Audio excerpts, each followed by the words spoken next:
Hi everyone! In today's tutorial, I will show you how to create a contact in HubSpot directly from your WhatsApp chats using the Eazybe extension. This feature is a game changer for CRM users. Let's dive in! Open the WhatsApp chat. 1. Start by opening the WhatsApp chat of the contact you want to add to HubSpot. Access the HubSpot integration. Look at the right-hand side of your screen and click on the HubSpot icon in the Eazybe extension sidebar. Create a contact. Inside the HubSpot panel, you'll see a Create Contact button.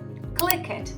The contact's number will be automatically filled in based on their WhatsApp details. Congratulations! You successfully added a new contact to HubSpot directly from WhatsApp chat. Keep in mind that the phone number field is auto-filled and cannot be edited for accuracy. Thanks for watching this quick tutorial. Don't forget to explore more features of Eazybe to make your CRM management more easier.